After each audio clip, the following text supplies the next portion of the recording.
Okay, I think we're ready to kick off the formalities and get this show on the road.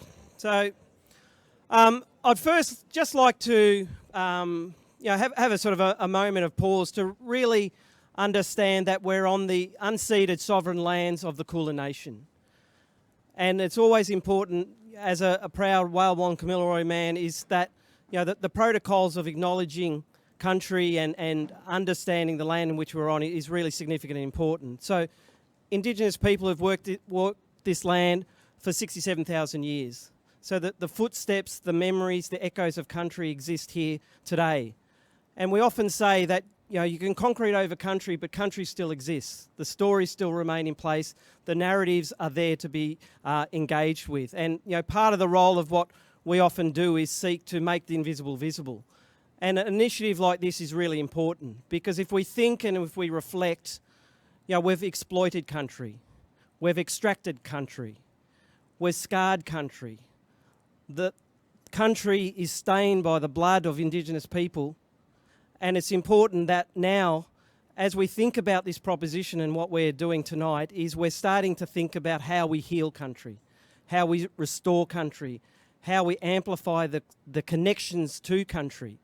And that's really significant because, in this continent of ours, we have over 270 distinct language groups and 600 dialects. So understanding that rich diversity, that multiplicity of different nations within a nation, and understanding that really significantly here, that there isn't a monolithic culture. There is that diversity which exists. And importantly, what I've sort of been reflecting on is, why is this proposition of what we're seeking to do here tonight important? And why am I here today as part of this? And part of it is really about an understanding that we're here with a shared intent. There is a clear aspiration and an ambition to start to understand that architecture, the built environment disciplines in particular, have been complicit in the colonial story. And we can now become part of the solution rather than the problem. And significantly in this state, this progressive state in Victoria, we have legislated for treaty conversation. We have moved recently to create a First Nations Assembly. We are now moving towards reconciliation, but we're also understanding the importance of treaty and understanding, for instance, the role of a Truth and Justice Commission is a significant move. Make no mistake, this has not been done in this nation before. And so when I sort of reflect on that, it's really starting to engage deeply. And it's more than, a bush tucker garden. It's more than a dot painting in a foyer. It's more than the muralisation of culture. It's more than the museumisation of culture. And so significantly, what we're doing here is we're engaging with 3,000 generations of knowledge. Indigenous knowledge systems run parallel to Western knowledge systems. And so we see here, 3.5 hours away on Gunditjmara country, we see sophisticated aquaculture systems that predate the pyramids. And what that demonstrates is an understanding and the ability to read country, to walk country, to reimagine country. And so this is in many respects why I see this as a significant moment. This is a zeitgeist moment where we can start to embrace and connect meaningfully to the capacity of understanding of a bicultural experience. And so, make no mistakes, as practitioners, we operate within a social licence, and it comes with certain obligations and responsibilities to do well, and to use our skills in our creative opportunities and our design thinking as a mechanism for meaningful change. And so this notion of design equity and Indigenous design thinking, I think, is starting to come to the fore, and we realise that there is a turning point here and that we all have a place to play and to engage with this. And knowing that there are so few Indigenous practitioners in the built environment, we all have a part to play. And if the starting premise is that every project that is built in the Australian context is built on Aboriginal and Torres Strait Islander lands, then we all have a role to play.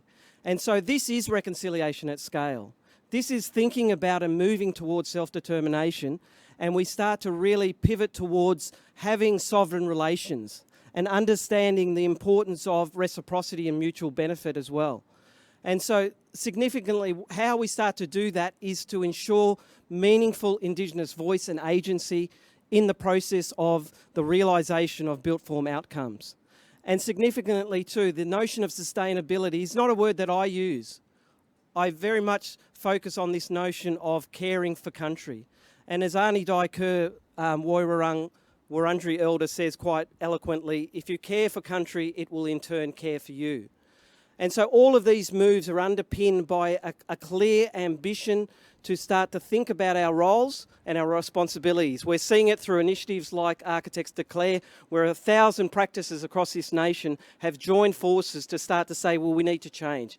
We are facing some significant challenges with biodiversity loss, the impacts of climate change, and we need to act now. And importantly, this is a moment where we coalesce with the brightest minds in our profession to start to think about our waterways, to think about country, to think about how we can start to remediate and repair country.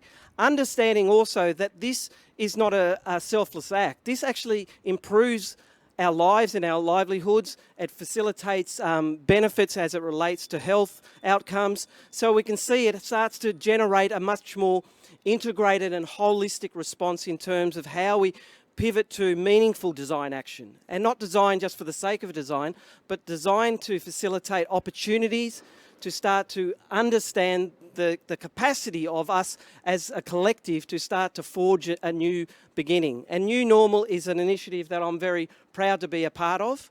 And ultimately, we've got a series of provocations and questions as well. And the questions really is, how can you be an enabler? How can you be an ally? How can you advocate for meaningful change? And what questions do we need to answer? What data do we need to demonstrate that this is something that we need to move towards? And how can you become a contributor to this movement? And how can we start to pull together our collective resources and capacities to start to move towards this new moment? And so we've seen in a sort of post-COVID environment that we've sought to take pause and understand what's important in life. And we can see the lungs of our city are our green spaces, are the places of conviviality and connection. And so significantly, we can be those enablers. We can actually be part of the solution as well. And there's been some terrific work done by many of the people here today, starting to move in that direction. And ultimately, when we start to apply a cultural lens, we can see that there's a depth of meaning and engagement of how we start to think about our role in reconciliation. And significantly, I just learned today that the thematic for NAIDOC Week this year is actually healing country. So I think that's a very significant moment of how we can reflect as practitioners in the built and natural environment of how we can start to heal country even further. And I think of some of the elders that I speak to and some of the significant knowledge keepers here in Melbourne on Kulin Nation country. And significantly, when we think of something like Wominjenka, which means welcome, it actually means much more than that. It actually means come with purpose. What is your purpose? And so we've all come here today with a purpose. And I think that purpose is to showcase the way we can start to amplify culture, the way we can connect to culture, the way we can start to think about and care for country. And significantly, I think this is a proud moment of everybody who's contributed. It's been a hell of a ride. There's been some fantastic work put together, and with our chief provocateur being Ross Harding, who's really driven this. Give him a hand. He's done a fantastic piece of work on this initiative. And this hasn't just happened. This has been, at least 15 months in the making. So this is a major proposition, and we're so pleased to be part of the culture of design here in Melbourne. And hopefully the projects will speak for themselves. And I'm really pleased to be part of this as well. So we've got a number of speakers today, and we'll start to invite a few of them onto the stage as well. But these things don't just happen by themselves. You do need those champions of change. You do need sponsors and supporters. So I'd like to invite Jeff, who's given us the use of this building for this fantastic initiative, to come to the stage. And thank you very much.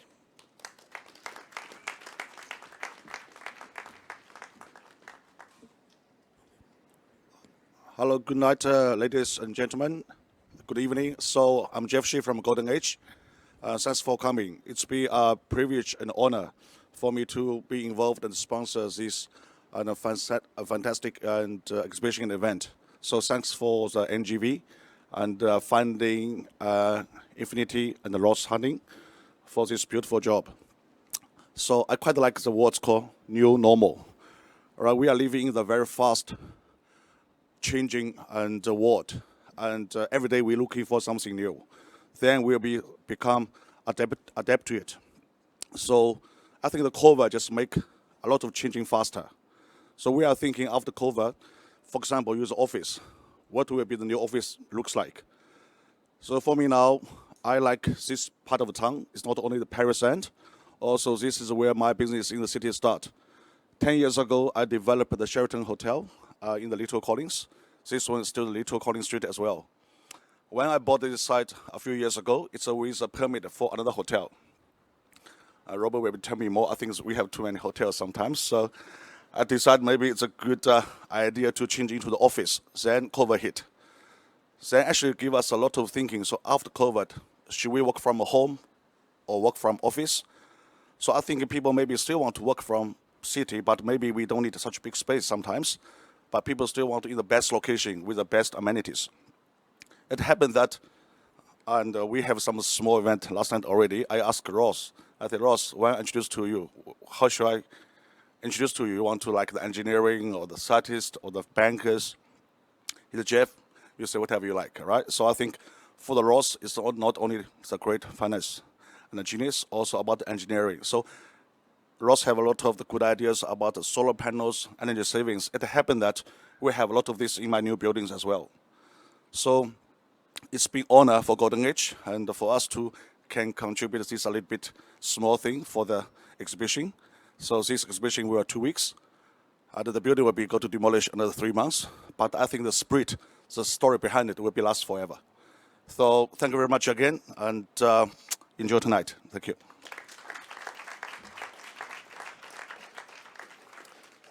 Thank you, Jeff, and it's fantastic to have you on board as a partner in this initiative and this project. So I'd like to now invite Andrew Mackenzie onto the stage, and we're going to have a great conversation.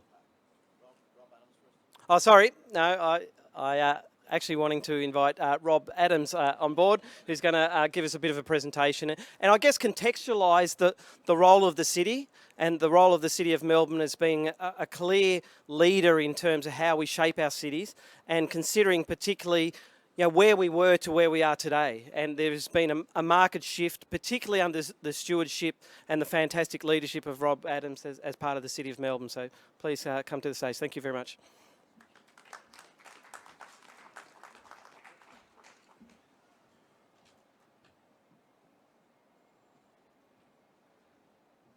For a moment there, Jeff, I thought I'd got out of the presentation. I'm going to just move this slightly, so you can see, but also so I can see. Coming to this evening and talking about a new normal was an interesting thought process for me because in many ways I think a lot of us, having gone through this last year, contemplate what a new normal is. Is it about the way we're going to work in the future because we've all been working offline? Will the realization that COVID is just a minor blip compared to what's about to hit us with climate change and the world we live in? So will we actually learn from where we've been? And I worry a bit. I mean, I've been doing a lot of walking over this period, and I walk across Alexander Parade. A few months ago, I could walk across. I didn't even have to look left or right. I just walked across. This morning when I went out, it's back to normal. In fact, we're now talking about traffic jams. So what is the new normal, and how do we actually run with this? I wasn't sure whether anybody would be doing an acknowledgement, and Jeff has done a fantastic job. I wasn't born in Australia. I was actually born on the land of the Shona people in Zimbabwe. And I'd just like to acknowledge and pay my respects to the Kulin Nations, the elders past, present, and emerging. Part of what I want to talk about is you can shift. You can actually change things. And if you want to change them, you can do it with a lot of like-minded people. And I was lucky enough to come here in the 1980s when they talked about Melbourne as being a donut. People were actually living in the suburbs. And what happened over that period is there are simple principles that you can change cities with. Those are they. If you go through those there, you get economic, social, and environmental outcomes. And so how do we do that? And what does that mean for where we sit now? So very quickly, I mean, a local character is about the nature of this place. You know, if you look at the photographs you've got there, not a lot of that actually speaks of the original owners of this place. Local character also comes from the way the land's been developed, and Melbourne was subdivided, commercially driven in the 19th century, forming the lanes and arcades. It wasn't a planned outcome. But that actually gave us fine streets, which then were starting to be destroyed in the 1980s, and that had to be turned around. You can take something that's a service street and you can turn it into a meeting place. And that was part of it. If you don't want to cover this land in concrete, then you're going to have to come back in on yourself. You're going to actually look at density and mixed use. And part of that happened in 92 with postcode 3000, which was a simple project of not knocking down buildings but refurbishing them, such as the one you see there at Telma opposite the town hall. And what that enabled is from 680 odd, I think, dwellings in 1985, we could get back to over 46,000 units today and completely change the nature of this place. The space between the buildings, the public realm, what does that mean? It's a very simple lesson if you're in a city. You design a good street, you design a good city. And why is that? 80% of the public space of a city is made up of streets. Quid pro quo, a good street makes a good city. And so part of the challenge has been to change that public realm and to make it good. And simple interventions, cutting holes in buildings, making them friendly, putting people in elevated situations, converting traffic islands to celebrate the many cultures of our city, and just making travelling around the city more dignified. And you need to get around the city, you need to connect, and simple things like bikes, walking are more important than driving cars. So closing Swanson Street was about a strategic intervention, not so much that we just wanted to close Swanson Street, but if you could close the main street that people drove through a city and turn it over to pedestrians and public transport, maybe people would start thinking about the nature of movement in the city. And so a street that was already dying was converted, and a street that had 12,000 people between 10 in the morning and 6 now has something like 46,000. It's a street like this pre-COVID. And then the bike lanes that are going through, and 40 kilometres of bike lanes have been put in while people have been at home working. And then the realisation, I suppose, in 2000, and I had parks and gardens in my portfolio, that we were seeing climate change in a really serious way. People called it the millennium drought. It wasn't a drought. It was the future coming back to visit us. 48% of our trees were going to die. So every red or orange dot on there was a tree that was going to die in the next 20 years. And, you know, I remember going home and thinking about what does that mean? What does that mean for this country that, A, the trees we've used and the way we actually look after them are not surviving? So we put in place an urban forest strategy, and it didn't talk about trees. It talked about what could this place be? Could it go from 22% canopy cover to 40% canopy cover? Could we have greater species diversity? Could we actually start to cure the land?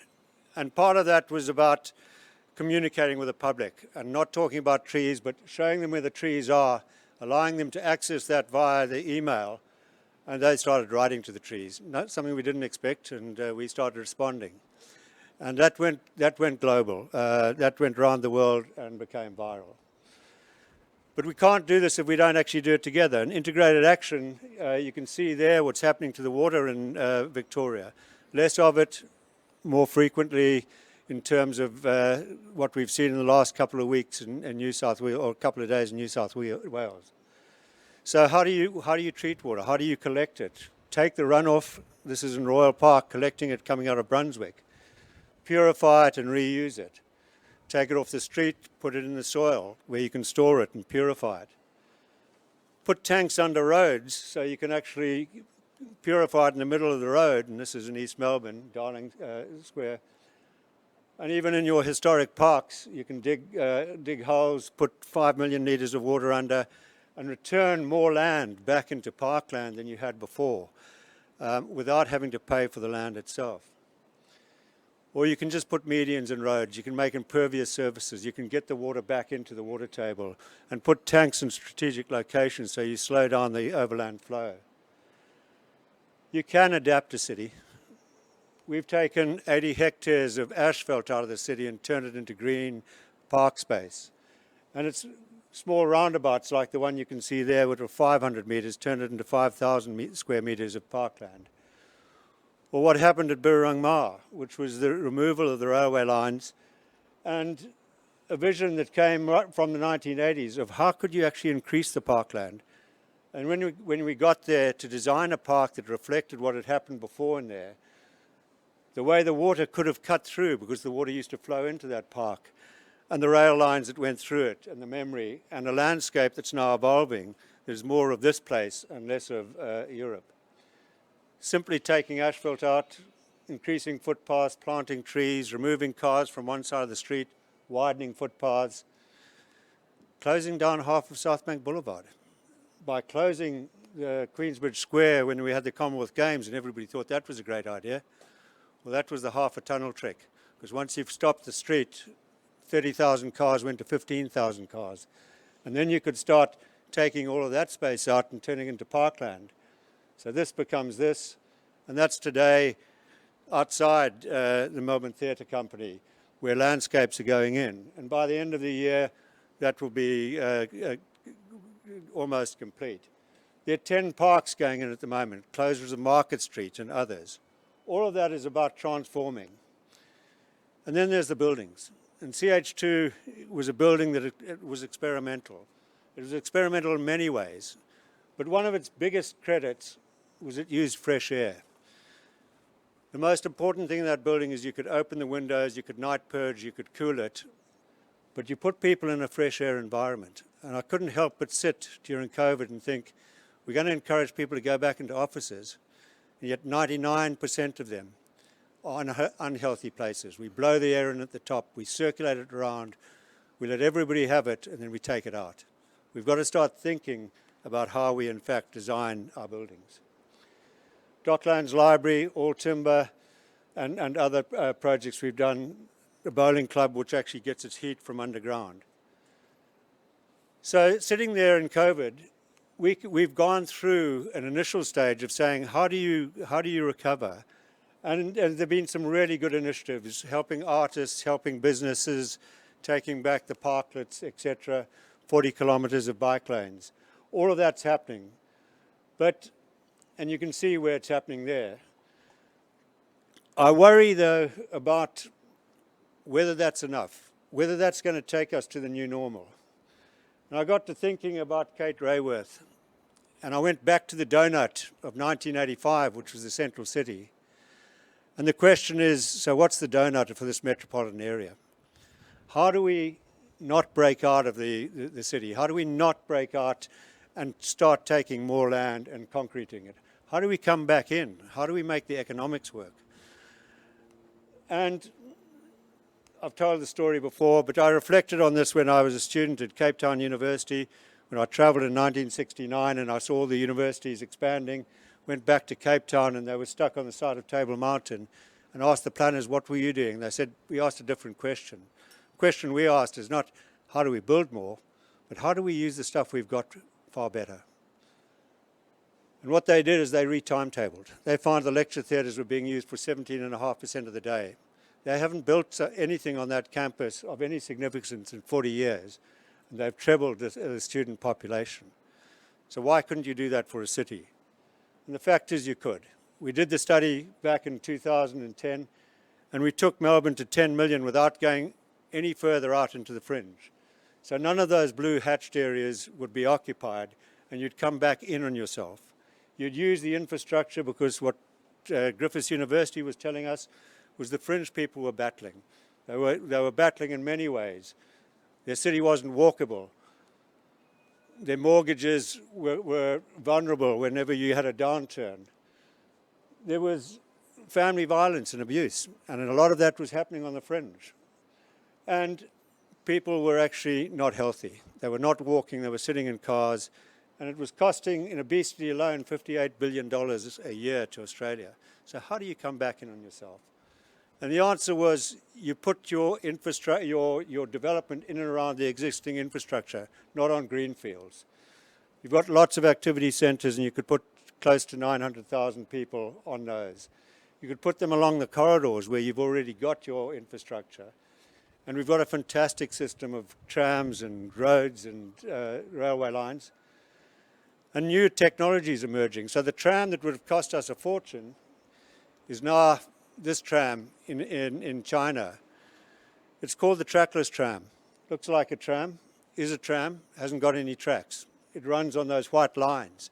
It's a tenth of the cost of what we're doing at the moment. So why don't we expand the tram network? Every street could take it.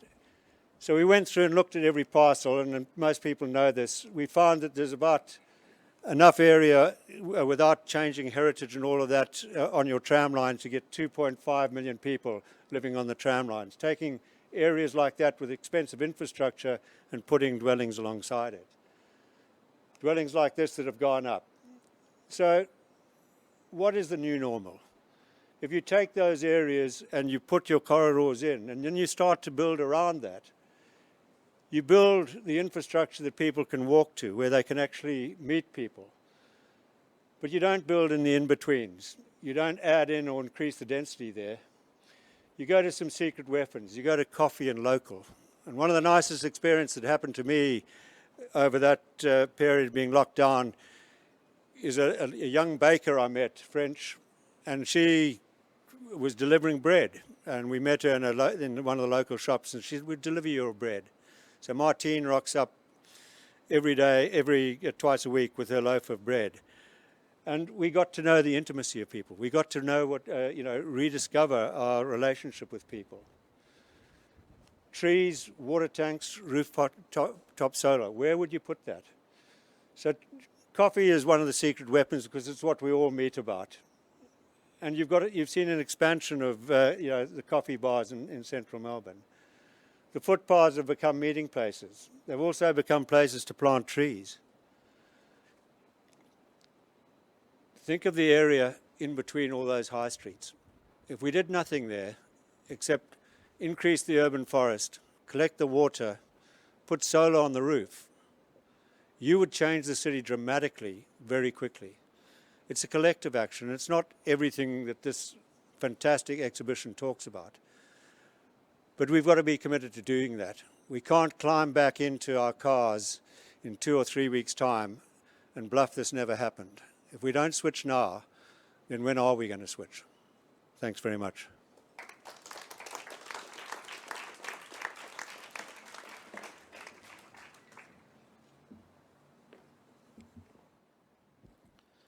Thank you so much, Rob. And I guess the beauty of the work that the City of Melbourne has been doing for decades now is there's an evidence base.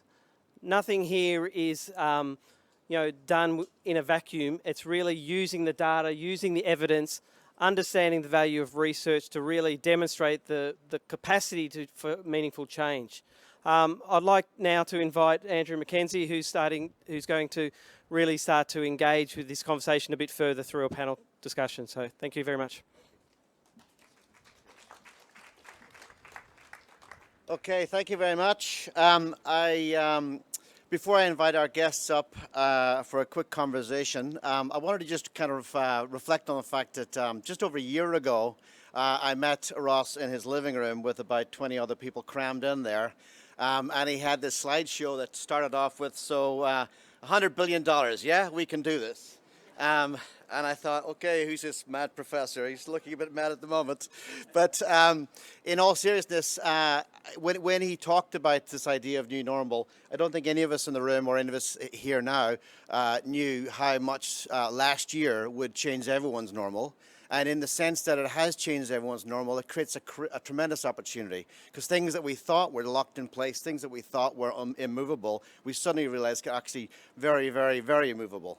We sat in that room, and a year later, it feels like where we've got to is we've got this huge mountain ahead, but we have definitely, I think, made a base camp. I think this is base camp for the mountain ahead, for the march ahead. And I think it's a tremendous kind of achievement of everyone involved so far. In that presentation, he showed everyone the thing that was most one of the most impressive things in that presentation was this idea of how many eureka towers of coal or how many eureka towers of water. You know, apologies to Carl who's here, but you have to say your building is now an international unit of measure, along with an international swimming pool and the Sydney Harbour Bridge. But nevertheless, there's something about taking an idea and making it real in that sense, so that everyone knows what that building looks like and everyone knows how big it is. And so when you say that you fill that building 1,000 times a year with water, then that makes that real. And I think that's what makes this kind of idea really provocative, because what it does is bring the designers together and say, let's make this real in some way or other. So I think that's kind of the exciting opportunity that we've got in front of us. We've taken abstract ideas. We're all a blizzard of ideas about sustainability. We don't know where to go next, what we should change, how we should refit the roof, but we need to start with concrete ideas and start making it visual for people to understand. So we have 4 speakers tonight. And I'm not going to give full bios because we don't have time, but I will say, I'm going to invite them up in just one moment. So we have Martine Letts from the Committee for Melbourne. We've got Claire Ferris-Miles from Sustainability Victoria. We've got Ewan McEwen from the NGV. And we've got Ross Harding. And I've got to say, without giving full bios, the idea that I've got 2 very important CEOs, plus a senior creator from the NGV, and a guy who heads up an organization looking for infinity, well, it's a bit of a big night here. We've got to cram into about 24 and a half minutes. So can I invite each of the speakers up here so we can have a conversation? And I'll see whether, how will we do the audio on this? Should we just pass this mic around, or should we get people to, yep. And I sit in the corner over here. We have multiple mics? Okay, the mics are coming. Oh, that's great, okay.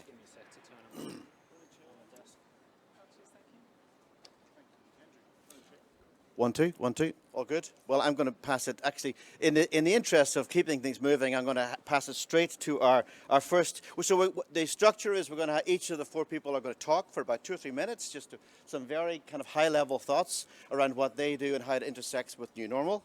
And then we'll go into a short conversation for about 10 or 15 minutes. And we'll start, Martine, with you. Could you give us a couple of minutes of your time? Thank you, Andrew, and thank you for the invitation. Ross, thank you for the idea. This is absolutely awesome. And as you can see, I'm really hoping for those solar panels to work ASAP, because I'm freezing cold and I've got just about every item of clothing on that I can possibly muster. As Andrew mentioned, I'm the CEO of the Committee for Melbourne. We've been around since 1985. In fact, we were created probably around the time when Melbourne faced its most important crisis prior to this COVID-19 crisis. It was when a lot of businesses were leaving Melbourne, the big donut time for Melbourne, and a bunch of private individuals, business leaders got together and said to the government, how can we help? Because we want to restore Melbourne's status to its significance as a city of international significance and the most prosperous and livable city that it could be. And so when Ross talks about collaboration between government and the private sector and the public, that is very much in the DNA of the Committee for Melbourne. So that's why it's really exciting to be here talking about this amazing initiative. So we've always supported creative, bold ideas to ensure that the city can be the best that it can be. And the board, as you can imagine, the board of the Committee for Melbourne now is actually reviewing what sort of city can we make Melbourne again coming out of this COVID-19 experience? What can we learn from the experience of COVID-19 to build an even better city? And what creative and bold ideas do we need to make sure that we do so? How do we make sure we don't let a good crisis go to waste? And this new normal is just such an opportunity, because it's not only a way of thinking really more creatively about how we can build a sustainable city, but how we can lead the way, how we can take advantage of the fact that we've actually managed COVID very well. Australia and its cities are extremely desirable, and I'll come back to making sure that we don't keep our borders closed to infinity, so that we can actually leverage the great advantages that we've had out of this COVID-19 crisis. So what are the big and bold initiatives that we can lead the world in and lead the way, not only in changing the way a great city can operate, how it can be one of the best cities in the world, and how it can also offer what we know is going to be the new economy, that is using technology and innovation to actually advance this city as we move out of some of the more traditional sources of our income that have characterised Australia's wealth in the past. So if COVID's taught us anything, it is that cities do need to be prepared. They need to be far more sustainable. They need to be able to survive crises like this without taking a huge plunge in livability and in the economy. So once again, I think this initiative is one of the ways in which we can look at that. As Ross has said, it's a $100 billion opportunity that we need to grasp. I think I was asked to speak because I represent the business sector, but really what I've been trying to say is that this is really about business collaborating with government, collaborating with the creative sector. And this is also an opportunity not just to throw a lot of money, as governments understandably have done, in major infrastructure projects that are still very much part of the old economy and that actually won't generate as many jobs as a project like this has potential to do. So this is very much about a new thinking and Melbourne leading the way. And we are poised to lead the world in recovery, so let's demonstrate how we can do that. I want to make one more point. We have managed the COVID crisis well, in part because we've managed the health crisis. But we have, in that process, caused immense damage to the visitor economy, to the international student economy, to the arts and culture economy. And those have been some of the most important sources of Melbourne's well-being, of its economy, but also of its livability and its community.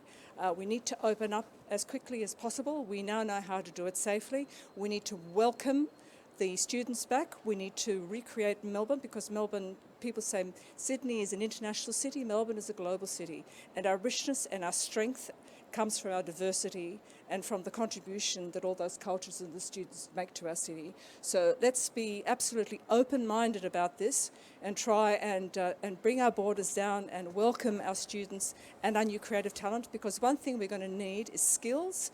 We have a lot of talent in Melbourne, we don't have everything we need. So let's open our doors to make sure that the best people can come and contribute to this wonderful enterprise. Thanks. Thank you very much. Next speaker, Claire Ferris-Miles, could you say a few words around how this exhibition and project intersects with what Sustainability Victoria is doing? Thanks. I want to start to talk about something incredibly sexy, which is waste. You might not think of it as sexy, but effectively waste is a design error.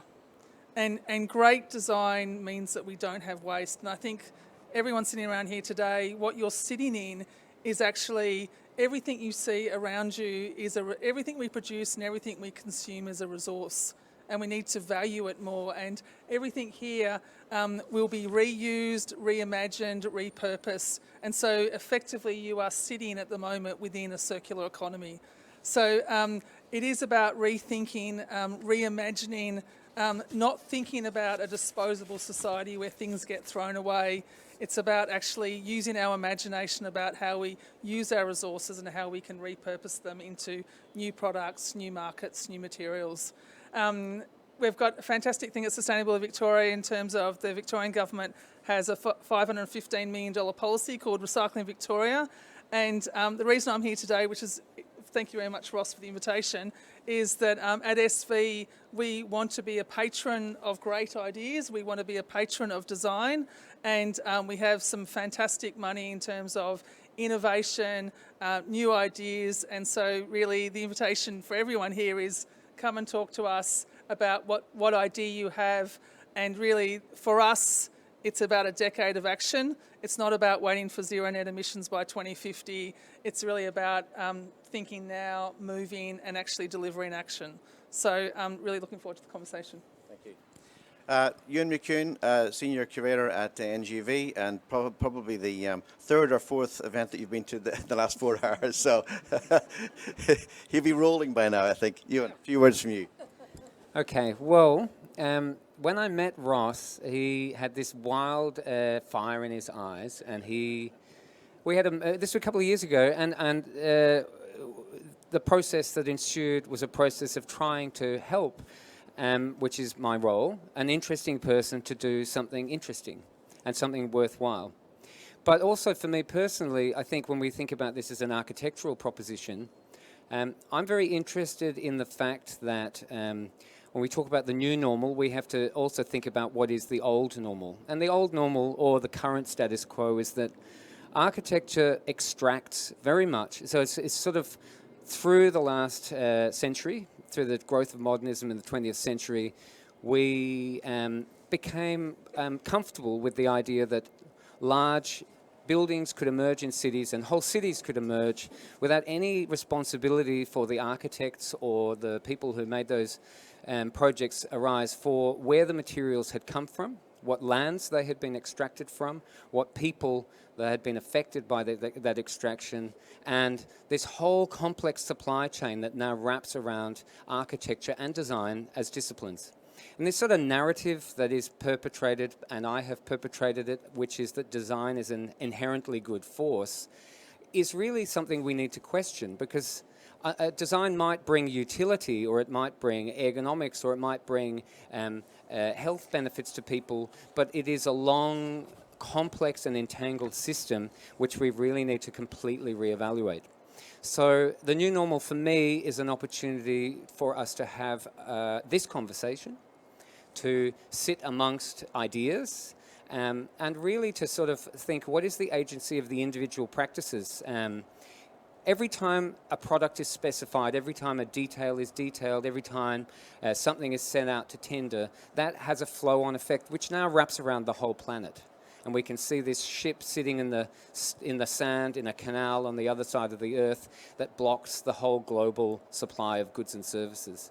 So it all boils down to this kind of one digger trying to dig that ship out of the sand.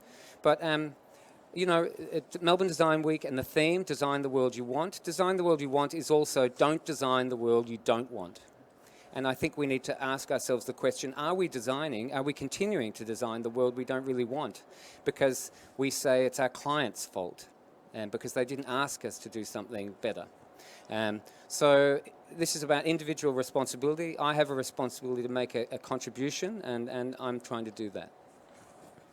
Thank you very much. And now finally, Ross, this is your one moment, of course, because all the time when you talk to Ross about what's going on here, it's not about me, it's about everyone else, it's not about me. And for the next 2 minutes, it's about you, Ross. Is this working? Can't talk, actually. Is that good? Yeah. Yep. Well, I mean, I think it was an interesting journey because basically Will, who works with me, who's somewhere, we basically were sort of sitting in my backyard punching calculations for about 2 years, trying to work out what it would cost to make the entire city 100% renewable, water neutral and zero waste. And we finally spat out this answer of $100 billion and broke it down into 10 initiatives. And then we're kind of like, all right, how are we actually going to do it though? So yeah, we invited over 15 of Melbourne's best architects for dinner and asked them all to help. And this is when the whole thing got really exciting. It's like, I mean, no, the world doesn't need another report. It doesn't need another sort of science experiment or investigation into something that's theoretical. I think where, you know, when you talk about why we should do something like this, I think that's the wrong question. I think everyone knows, and if they don't know, we should ignore those people. I think when you talk about what, you could probably sit 10 experts in a room and they could probably agree, but I think when you ask how, that's really complex. And I think that's what was really an accident, but also really exciting, because we actually just kind of went to you guys and said, hey, like, can you do a render just to help kind of like, help sort of always translate this into something and connect technology with culture. And it kind of, from that moment in that room, it went from like me and Will doing these calculations and then Alison helping out as well, to this kind of organism that we all became part of. And I think it's, it is crazy what's happened over that time since, and it feels like it's escalating and moving, and yeah. Super, thank you very much. Okay, so on my estimation, we've got about 14 minutes, and so this isn't so much a conversation as speed dating, okay? We're going to make it really fast. Martine, I want to go back to you first, and I'm going to ask you, I think we all have to, this initiative beholds all of us to think big. And so I'll ask you a kind of a provocative question, perhaps, that if you were the supreme leader, okay, we're always dealing with regulation and policy and with clients and with all of the things obstructing us from doing what we think we could do. If I could ask you this fantasy, if you were the supreme leader and we know kind of where we need to go to, can you suggest some of the top on your first day at work? What are the things you would do to unlock what we need to unlock to make some of these ideas real? Well, the first thing I'd do is to eliminate all the silos, to make people who should be talking to one another talk to one another. There is, and this is, please don't, this is just an example of another way that city planning has been managed that isn't necessarily an example, but Sydney has something called the Greater Sydney Commission, which at least brings all the departments that are involved in planning and execution and the councils into one room, and to talk about how they might jointly approach the best planning. They may not be coming up with the best results, but that kind of some form to force people in the government sector, the regulators, everyone, the designers, to talk to one another and to develop a joint vision. And then there's also certainly a lot of courage. You also need to bring the community along. I mean, I think that Rob was talking about community, which is very important. But the other thing you do is that you actually show people a presentation like Rob that says, this is what we've been able to do with relatively modest resources, but with decent planning. Just imagine what you could do if you really invested a lot more in this. And then also let the numbers do the talking. Let Ross do the talking, show his calculations, say what we can do and gain. So yes, bring people together, get rid of the silos. That'll be my first act as supreme leader, in the nicest, most democratic possible way, of course. And it will, of course, make you commissioner, of course. Of course. I wanted to talk a little bit about what Sustainability Victoria does.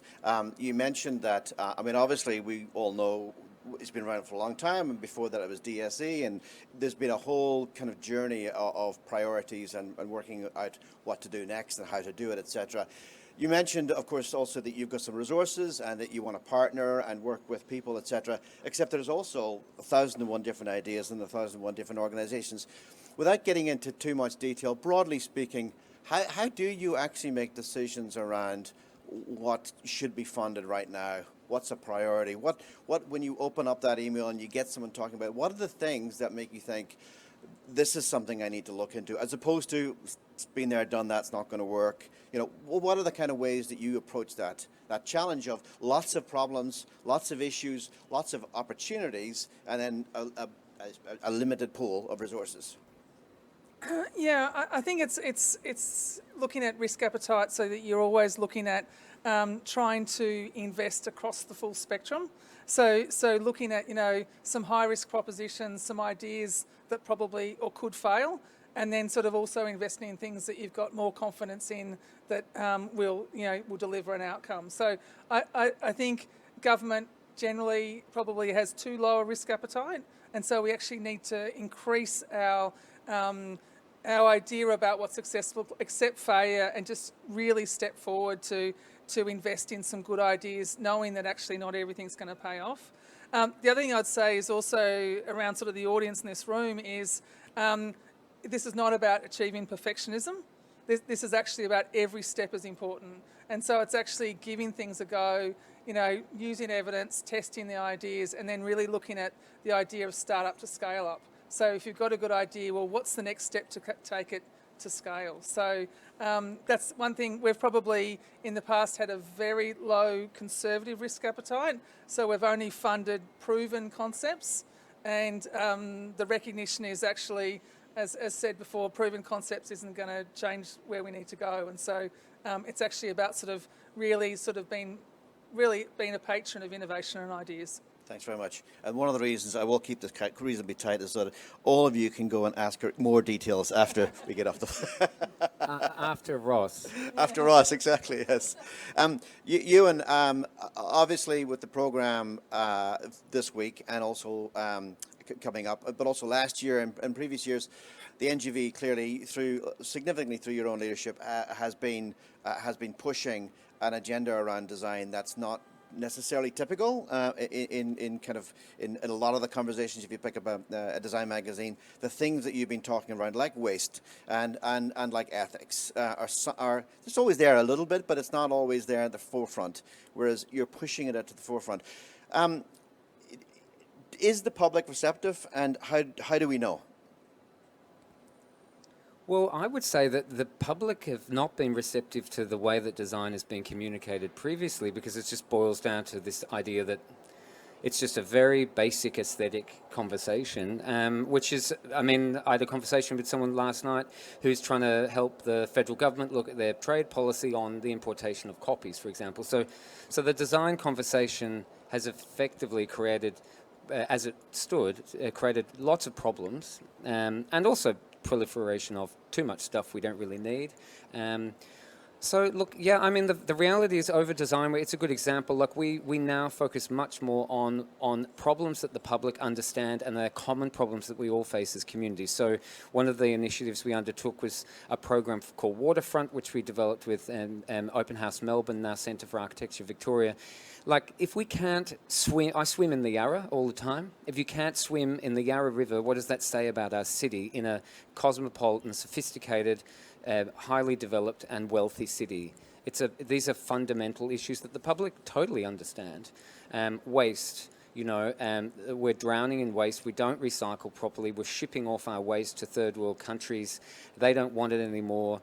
All of these problems are, and in a way, for me, what's important is I don't see designers necessarily addressing these things either. So this is a call. These are common problems that sit between the public, the natural environment, other species, and designers. And I suppose what we're doing is, we have some capacity to lead a conversation at the NGV, so why not lead a conversation in a way that tries to steer the sector itself towards what are actually opportunities, because these are, like with the new normal, these are huge business opportunities for multiple sectors. Change is opportunity. The food system that we have, what have you. I don't know. I'm just an impatient person, and I'm not going to be a curator that looks backward and record what happened. I want to have some agency in helping something else happen. So I mean, we're doing what we can with what we've got.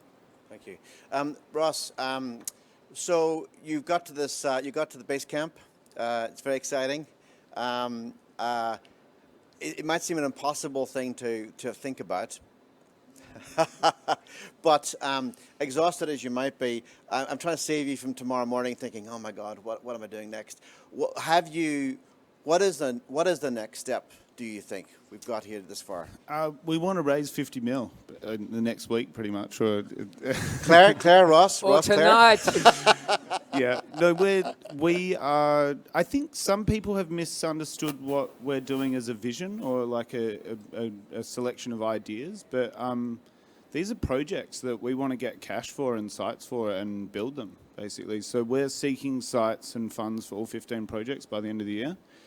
And I agree with Ewan. Like, I'm impatient too, and I think that we all are, and I think that it's as the whole crew that are part of New Normal, and I think that really the goal for us is to deliver these 15 projects, and it sort of de-risk it for the public sector to make a lot of these initiatives mandatory. And it basically productize the infrastructure required to transform our city. Very good, thank you. So 50 million, that's the figure, yeah? Just so we're clear. Okay, I'm making a note here. Yeah, roughly 50 mil. I want to ask, I guess, to round off this very quick session, ask the a kind of similar question for each of you in a way, which is to say that 50 or 60 years ago, we would look at a big challenge and we would kind of look to big government. We'd look to build a bridge or to build infrastructure and to build roads, and that's what we did.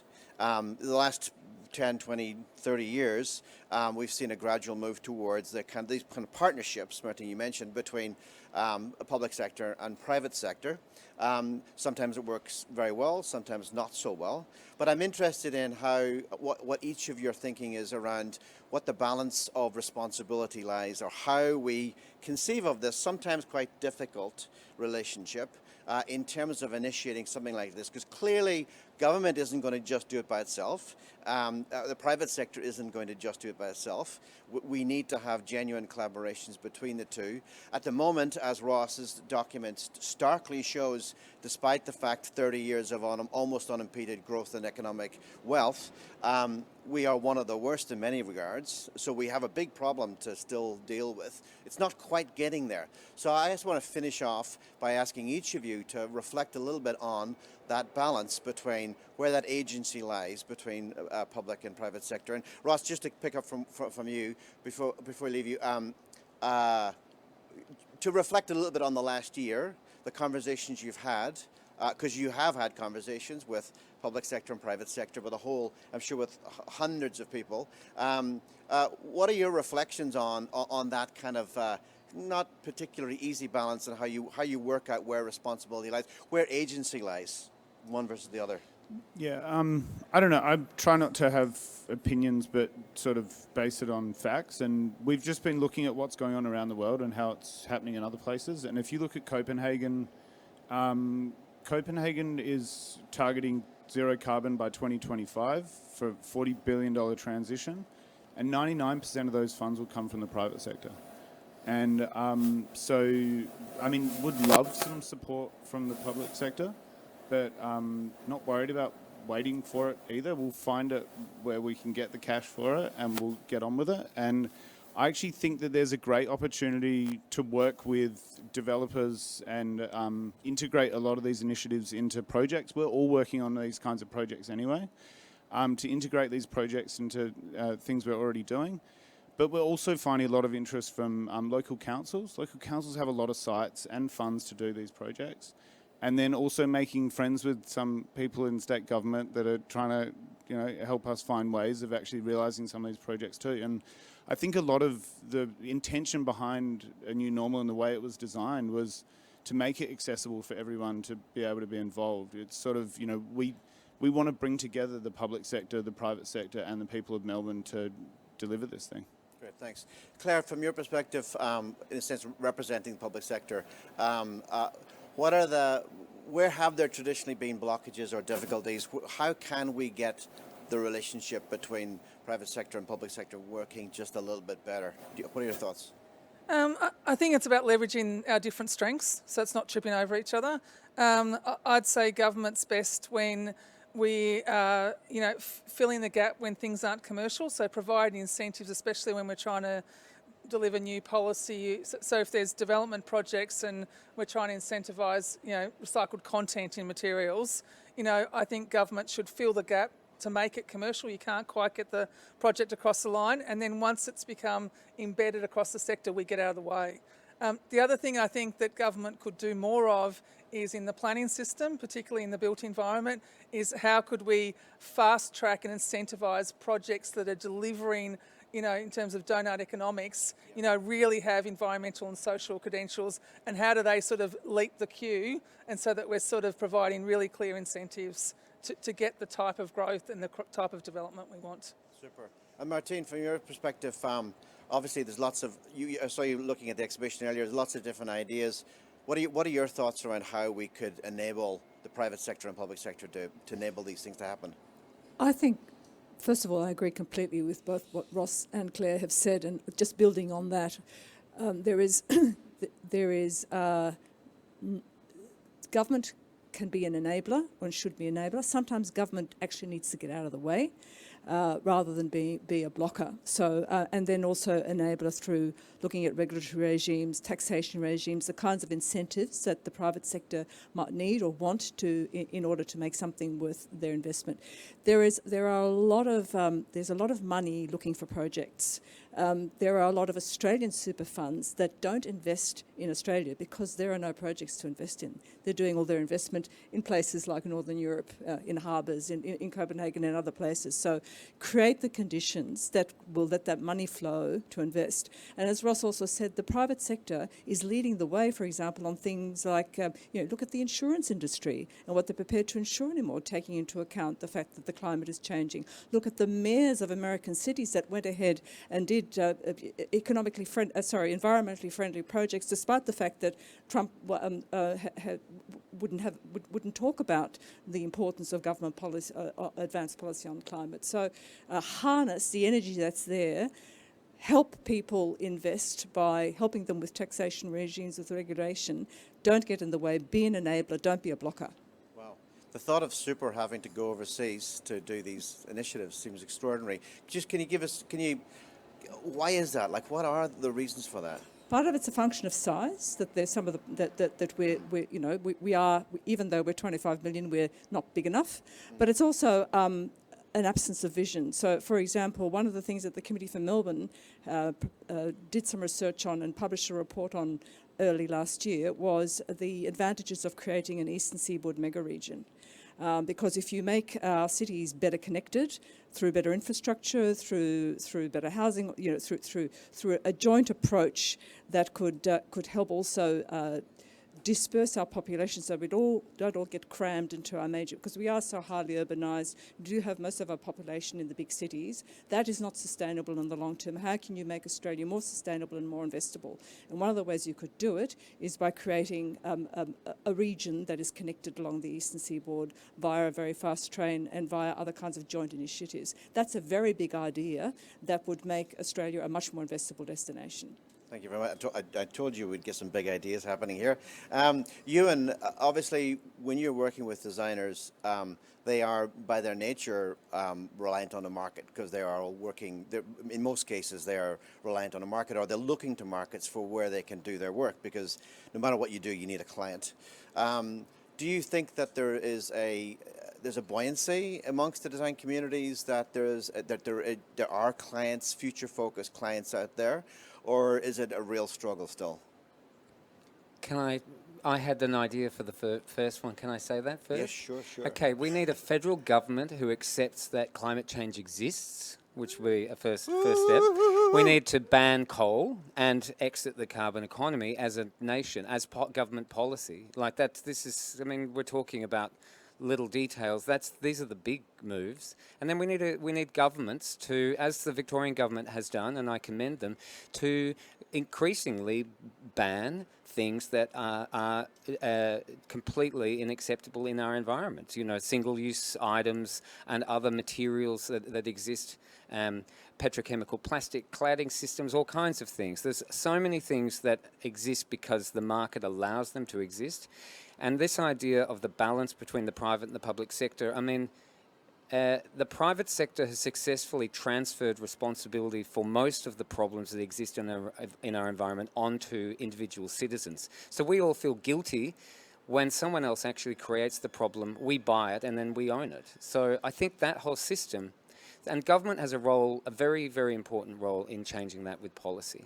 And with your question about designers, I don't agree that designers necessarily always need clients, because who is the client? Is it someone coming to you and asking you to do something, or is it you being the entrepreneur and the innovator and taking an idea out to the market? And I think that's what we're seeing a shift towards.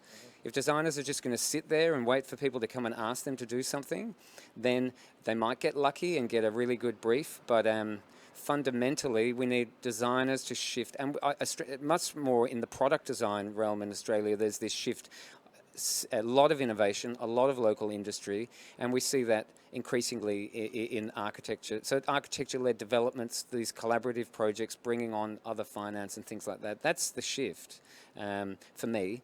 But the government's role is to enable, but also, good policy is about what doesn't happen as well. Thanks. Any other thoughts on that last few comments, or I think it's probably self-evident, really. I think we've probably run out of time at this point. We have one other thing I believe we're going to do, but before we do that, and also before I thank our four speakers, I did want to also just quickly say also thanks to Rob for his presentation, because it reminds us what has already been done in Melbourne. It reminds us what we can do. And so if this kind of stuff can happen anywhere in Australia, it can happen in Melbourne and Victoria. Am I right? Yeah. So with that, so Jens Blay is on the screen, is he? But yeah.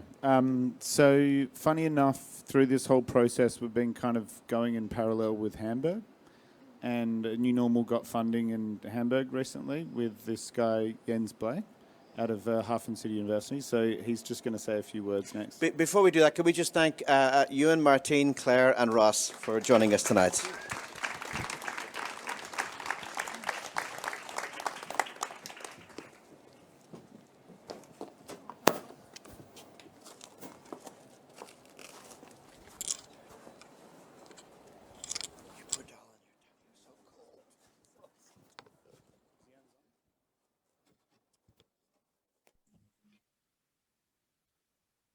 Very best wishes from Hamburg to Melbourne for the opening of A New Normal. We've been very inspired by A New Normal and just recently launched our A New Normal radar project to identify ideal urban testbeds for piloting, or what we call urban arenas with citizen and multiple stakeholder engagement. 3 of our districts in the city of Hamburg are part of this, and we are funded by ICLAI, the Global Network of Local Governance, and Google.org.